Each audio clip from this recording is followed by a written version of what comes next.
to epoch of life of a person. As being a woman, I think about the life of the different time of a woman. She is thinking, viewers can be thinking different. കാഴ്ചക്കാർ വളരെ വ്യത്യസ്തമായി ചിന്തിക്കുമായിരിക്കും. മറ്റേ artist എന്നുള്ള നിലയിൽ രണ്ട് കാലങ്ങളും സൂചിപ്പിച്ചുകൊണ്ടാണ് ഞാൻ ഈ ചിത്രം വരച്ചത്.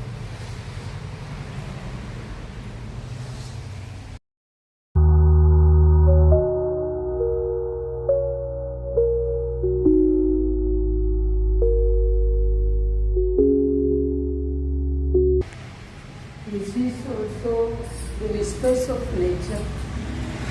Whispers of nature means ഒരു ഉന്മാദ അവസ്ഥയിൽ ഒരു ലേഡി ആ പ്രകൃതിയോട് സംസാരിക്കുന്നു, പ്രകൃതിയായിട്ട് അണങ്ങി നിൽക്കുന്നതുമായ അവളുടേതായ ഒരു നിമിഷത്തെക്കുറിച്ചാണ് ഈ ചിത്രം.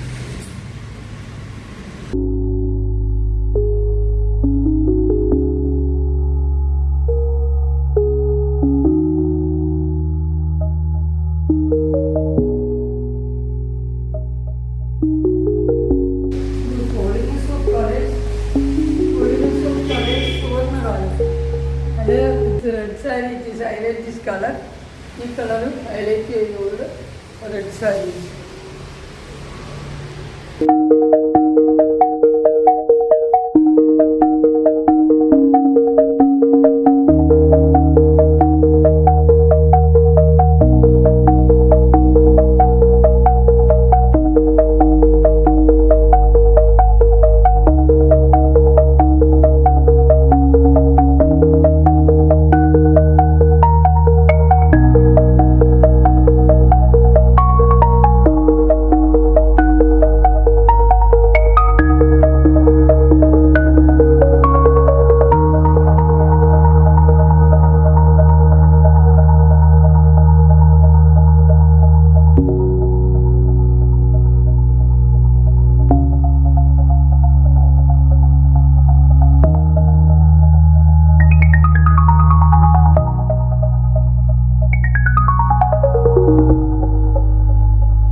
ഞാൻ കോട്ടയത്താണ്, ജൈമയിലാണ് എൻ്റെ വീട്. ഞാൻ ഇവിടെയാണ് പഠിച്ചതും വളർന്നു. കോട്ടയത്ത് CMS പഠിച്ചു. അത് കഴിഞ്ഞ് ഞാൻ ഫ്രഞ്ചുകാരനെ വിവാഹം കഴിച്ച് ഞാൻ പത്രപ്രവർത്തനത്തിലായിരുന്നു. ദേശാഭിമാനിയിലാണ് വർക്ക് ചെയ്തത്. അതിനുശേഷം ഞാൻ ഫ്രീലാൻസ് ചെയ്തു, സോഷ്യൽ മീഡിയയിൽ വർക്ക് ചെയ്തു. അതിനുശേഷം ഫ്രഞ്ചുകാരനെ യതീൻ്റെ ആശ്രമത്തിൽ വന്നത് ഫ്രഞ്ചുകാരനെ വിവാഹം കഴിച്ചു. ഫ്രാൻസിലെത്തുകയും അവിടെ 15 വർഷം ഉണ്ടായിരുന്നു.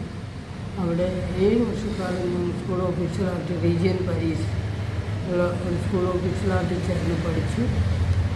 അന്ന് മുതലാണ് ചിത്രരചന, അതായത് ഒരു പ്രവാസിയുടെ ജീവിത കാലഘട്ടത്തിൽ നമുക്ക് നമ്മൾ വളരെ ആക്റ്റീവായിട്ടിരിക്കുന്ന ഒരു ഫീൽഡിൽ നിന്നും എടുത്തെറിയപ്പെട്ട പോലെ മറ്റൊരു ജീവിത പശ്ചാത്തലത്തിലേക്ക് വീഴുമ്പോൾ നമുക്ക് എന്തെങ്കിലുമൊക്കെ ചെയ്യണമെന്ന് തോന്നും. അത് ഞാനോർത്ത് സിനിമ സംവിധാനം പഠിക്കാൻ പോവാണ്. പിന്നെ ഞാൻ ഫ്രീലാൻസിങ് ചെയ്യുമായിരുന്നു. എങ്കിൽ തന്നെ കളറുകളോടും ഒക്കെ എനിക്ക് ഭയങ്കര പണ്ട് മുതലേ ഒരു അട്രാക്ഷനാണ്.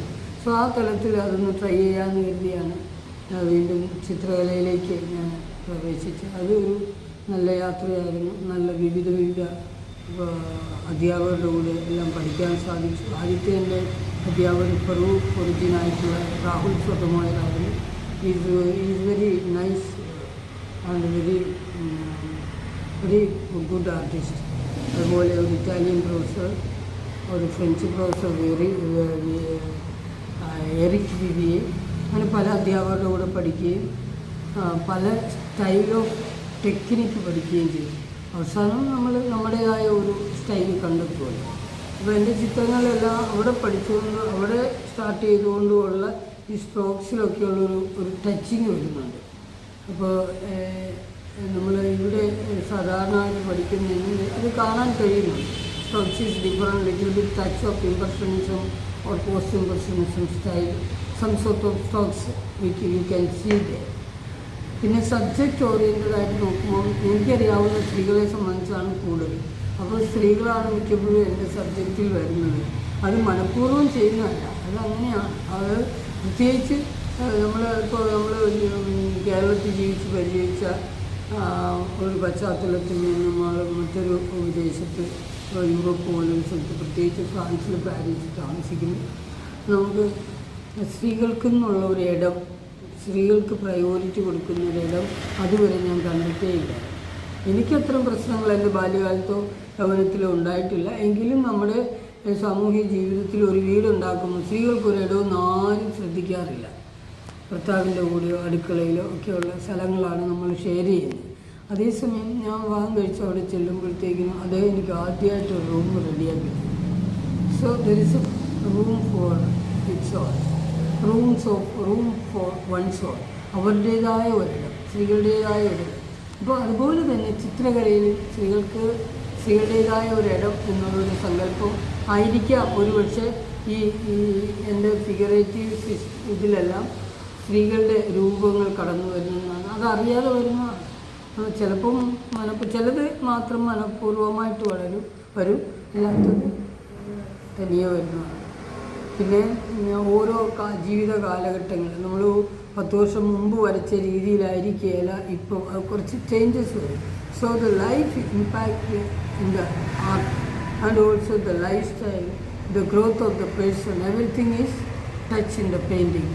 അങ്ങനെ ഒരു സ്റ്റാറ്റിക് തലം ഉണ്ടോ എന്ന് എനിക്ക് അറിഞ്ഞുകൂടാ. ഇപ്പോൾ ചിലർ ഒരേ ടൈപ്പ് തന്നെ 10 വർഷങ്ങൾ കഴിയുമ്പോഴും വരയ്ക്കും. എനിക്കങ്ങനെ ചെയ്യാൻ പറ്റുന്നില്ല. പിന്നെ അത് എൻ്റെ life, present life is impact on my painting. That means I can say it is a growth of the person. The growth of the person or growth of the painting, whatever it is, the viewers can decide. Thank you.